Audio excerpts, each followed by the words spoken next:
presentation. I am Dzukroni. I'm a student in Univeristy Semarang, Indonesia.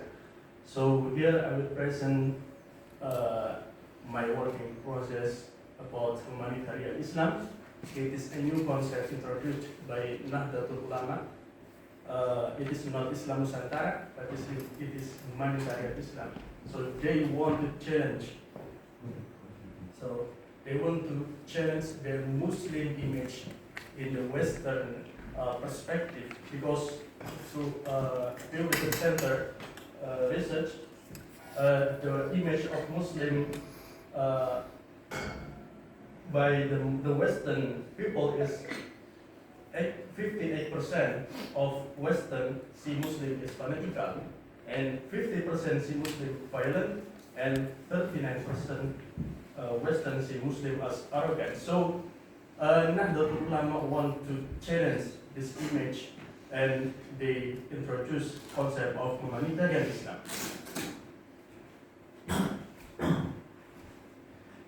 So we have faced so many wars and so many people killed in the war. In the World War I, 22 million people killed. In the World War II, 8 million people killed. And we faced the invasion in Gaza, over 66,000 people were killed also. So in the Muslim world, there is approximately 1 million people also killed from 2011 to 2023. So the Nahdlatul Ulama said it is all about weaponization of Islamic teaching. They say by weaponizing sectarian differences, these governments have sought to exercise both soft and hard power and exported their conflict to the entire world. They do so by drawing upon key elements of classical Islamic law to which they ascribe divine authority in order to mobilize support for their worldly goal. So they exploiting the Islamic law as a weapon to criminalization. So the big question is, how can we encourage and ultimately ensure that such an alternative not only arise but become the dominant orthodoxy? So thanks to Pak Mark, he explains about hegemony by Antonio Gramsci, that NU doesn't want just to counter or giving alternative narrative, but they want to do a domination upon the Islamic image. So this is a grave of Abdurrahman Wahid, the fourth president of Indonesia. Thousands of people coming to his grave every day, hoping, blessed, and also praying for him. And it is because many of Nahdlatul Ulama people consider him as a saint, which means he has intimate relationship with the God. But however, before he passed away, he sent a message to his family that his grave has to be written as humanist. He wants to be called as humanist, or in Arabic we call it as al-insaniya. So this concept, this al-insaniya concept, will inspire the next generation of Nahdlatul Ulama to bring a concept of al-Islam bil-insaniya, which means in the English it will be Islam for humanity. But in internal debate of Nahdlatul Ulama, they say that if we use Islam for humanity, it tends to be Islamizing all human race, or Islamizing all people in the world. But it is not true. They just want Islam as a solution for human problem. So they change the terminology of Islam for humanity to humanitarian Islam. So the humanitarian Islam is the continuous tradition of leaving a legacy among NU's leaders. From Abdurrahman Wahid or Kustur, he introduced a concept of pribumisasi Islam, which is indigenization of Islam. And the next generation, the next NU leader, Hasim Mujadi, he introduced Islam as mercy for all universe, or blessing for all creation, or Islam Rahmatan lil Alamin. And next, Said Akil Siraj, he introduced Islam Nusantara, which has become so viral and famous, not only in the internal of Nahdlatul Ulama, but outside of Nahdlatul Ulama also. And now we have humanitarian Islam introduced by Yahya Khalil Stakuf. Even though every leader of Nahdlatul Ulama has their own concept of Islam, we can take a similarity between them. It is all about indigenization and also humanization, or humanity. So the humanitarian Islam started in the ISOMIL. ISOMIL is the International Summit of Moderate Islamic Leaders. There are approximately 400 traditional Muslim scholars and also 30 nation leaders in this conference. They call upon people of goodwill of every faith a nation to join in building a global consensus not to politicize Islam. And the second episode, the emergence of humanitarian Islam, which humanitarian Islam firstly born in 30 March 2017 in Jakarta by NU's youth movement or Ansar and Baitur Rahmah. Why NU's youth movement, not Central Board of Nahdlatul Ulama? I think there is two reasons.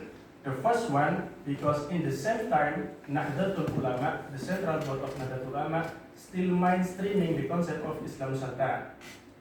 So the second reason, the chairman of NU's youth movement, which is Yakut Khalil Thomas, is the brother of Yahya Khalil Stakuf, the recent leader of Nahdlatul Ulama. So it is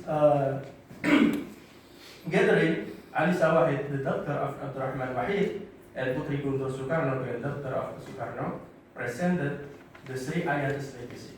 It is the painting dedicated as a symbol of humanitarian Islam. It is the Sri Ayatis legacy. We can see it is Soekarno, Indonesian proclamator, carrying a rebel barefooted with blood in his chest, wearing a necklace with Catholic symbol. So, Sri Ayati is a friend of Hatta and Soekarno. Hatta once talked to Sri Ayati.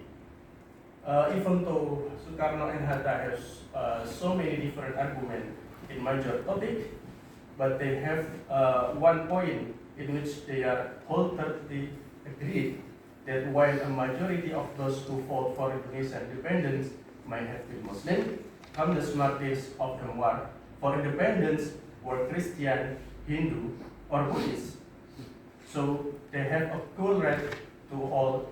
They have an equal right like Muslim people.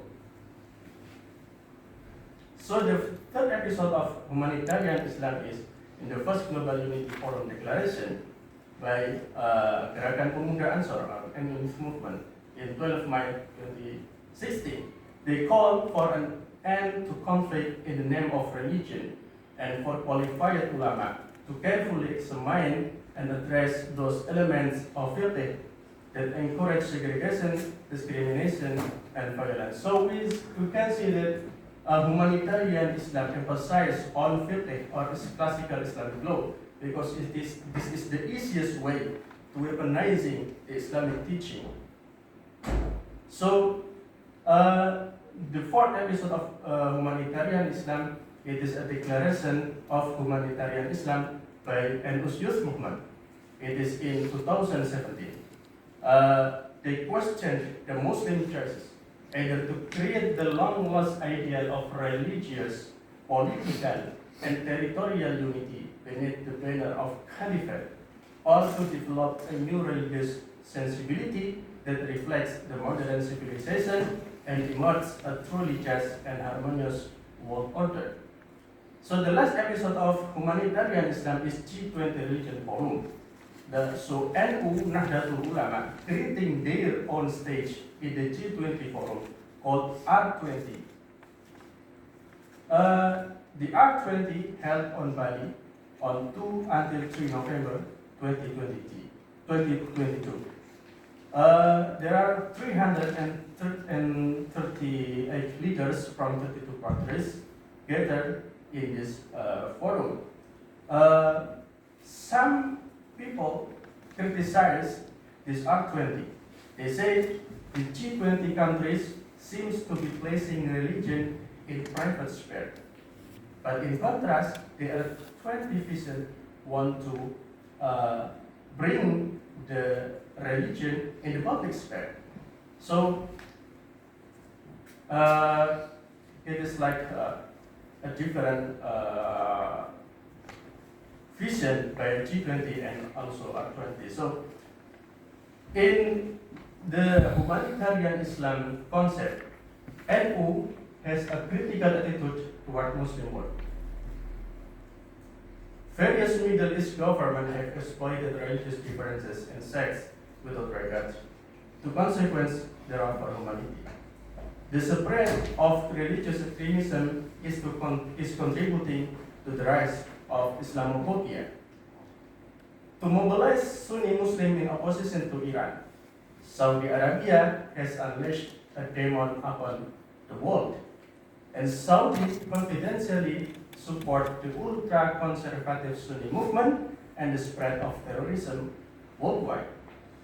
And Abdurrahman Wahid in 2008 said to US, moderate Islam will have a greater chance of triumphing over Islamic radicalism once Western leaders stop trying to accommodate Islamic extremism. But when we talk about moderate Islam, the humanitarian Islam seems to be against the moderate Islam. Why? Because they argue that the so-called moderate Islam movement, led by institutions like Al-Azhar, the most prominent institution in Islamic world, has ironically become one of the main reasons why Islam is portrayed as the primary culprit behind civilizational and humanitarian crisis. This framing implies that Islam must be moderated to address the global issues. Yahya notes that such narratives are unique to Islam. We never encounter calls for moderate Judaism, moderate Christianity, or moderate Hinduism. While Yahya doesn't deny that Muslims have contributed to certain crises, he insists that these problems are not exclusively caused by Islam. He highlights, for example, the United States accusation that Iraq possessed weapons of mass destruction and was involved in the 9/11 attacks, and this claim later proven baseless. Yet this allegation justified the invasion of Baghdad and led to death of 500,000 Iraqis. The trauma left behind has put on the cycles of violence, and we face the ASEAS. He asks why we never speak of moderating America. He argues that what we need now is not more interfaith dialogue that merely offers polite words, sweet words, and symbolic gestures. Instead, he calls for honesty about what each side has done and a sincere search for a real solution. So he called us to back to UN Charter and Universal Declaration of Human Rights. He said the international actors doesn't really care about UN Charter and Universal Declaration of Human Rights. Yahya said that amid its multicultural society, why Indonesia still live in harmonious life? It is because Constitution. So we already have UN Charter and Universal Declaration of Human Rights as the global or international constitution. So if Indonesia can, why the world can, he said.